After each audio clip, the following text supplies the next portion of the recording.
Hi, I'm Mrs. Czerski. I teach third grade science and social studies at McKinley Elementary School. And today I just want to say hello. Hope everyone is staying safe and healthy.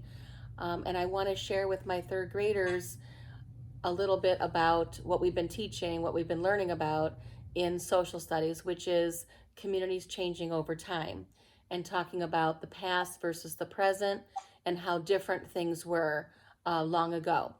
I've shared with them a little bit about schools and how schools were very different when I went to elementary school 40 some years ago.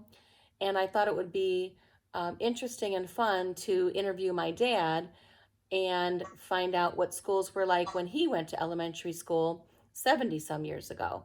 Um, my dad was born in 1941 and he will be 79 next month. So I have him on FaceTime so that I can ask him some of these questions. Um, Hi, Dad. How are you today? Hey, I'm good. Good. Well, I have some questions to ask you for my third graders that are listening about what school was like when you went to elementary school and how different it is today than it was long ago.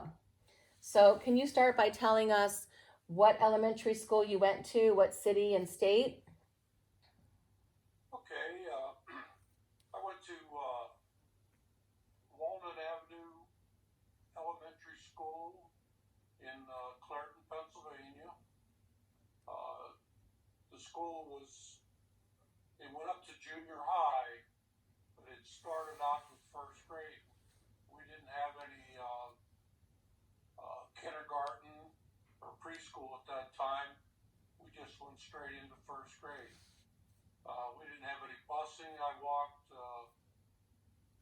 5 blocks to school every day, and no, it wasn't uphill both ways, but it was uphill one way.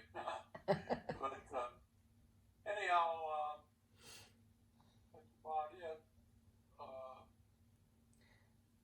we What? didn't have we didn't have any technology other than a pencil and a piece of paper. That was pretty much it. Mm-hmm. And what was your favorite subject? My favorite subject, and still is history. Mm-hmm. Uh, Do you have a favorite memory of a teacher? well, I guess my favorite, if I had to pick one out, would be my first grade teacher, Mrs. Ward. Like I say, she put up with me while I was adjusting to school, which I think I was pretty much a handful for her. But anyhow, I got settled in, and everything went pretty well.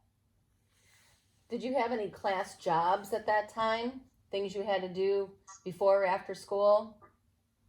Not so much after school, but we all shared the duties of cleaning the chalkboard, wiping it down with the erasers, and the erasers had to be cleaned. I enjoyed cleaning erasers because we got to go outside and get a Mm-hmm. breath of fresh air out there while we knocked all the chalk off the erasers.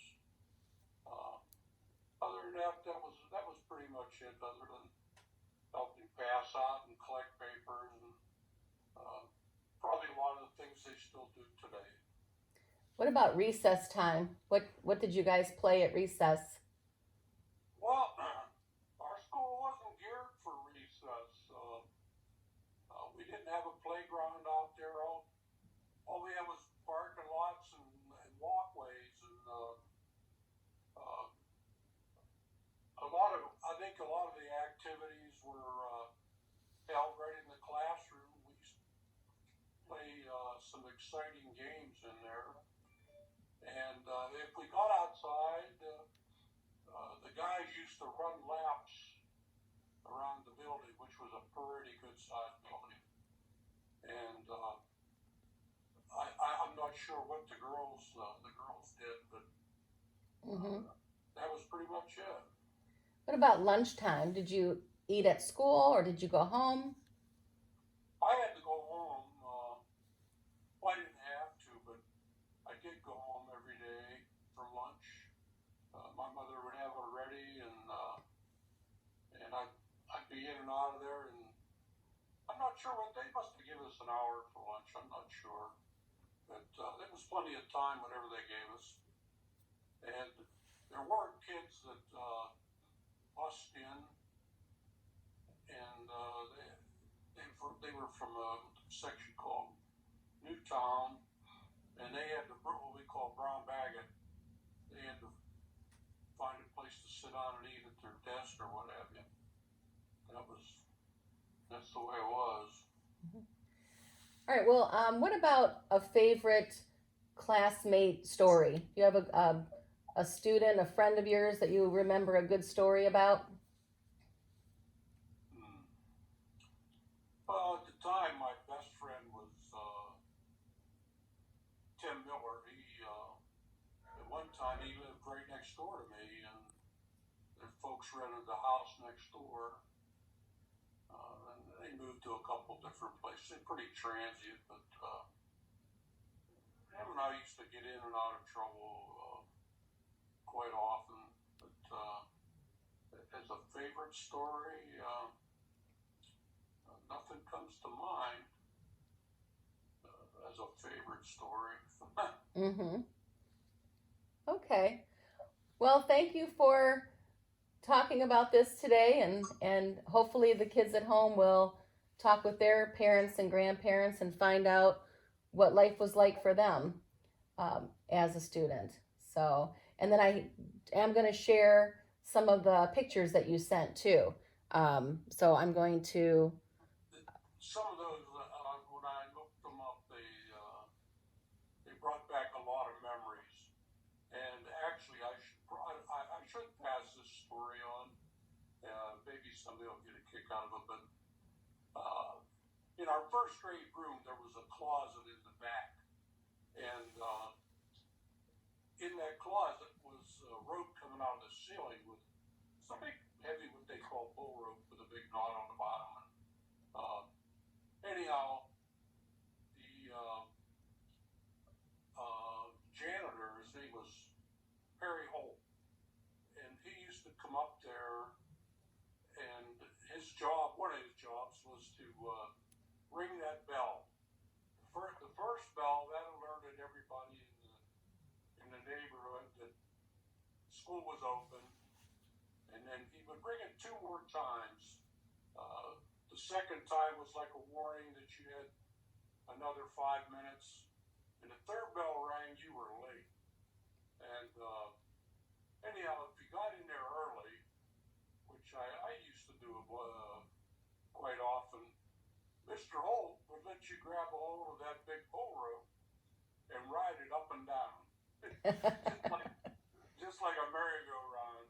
And that was kind of a treat, Didn't take much to entertain us guys, but I'll never forget that. And if you look at that one picture of the school, you'll see that big bell right up over top the front door, looking like a big church bell. Oh, that's a great story. I'll never forget that. All right. Thanks, Dad. You stay healthy over there. Okay. All right. We're trying. All right. Talk to you soon. Okay. Bye-bye. Bye. So this is the school that my dad was just talking about. This picture here. And you can see, here's the bell that he was talking about up there, that he enjoyed helping to ring the bell. And this is his 3rd grade class picture. And here he is with a cowboy shirt on. And then I'll just end giving you a little more perspective. This was his childhood home that he lived in all of his life. And again, this is in Clairton, Pennsylvania. And behind the house, there's a steep hill, and you can see here is the steel mill where my grandfather worked and where my dad worked as a young man. So, well, thank you for spending some time with me today. I hope everyone stays healthy. And again, try interviewing your grandparents and parents and find out some more information. It's really interesting. All right, take care.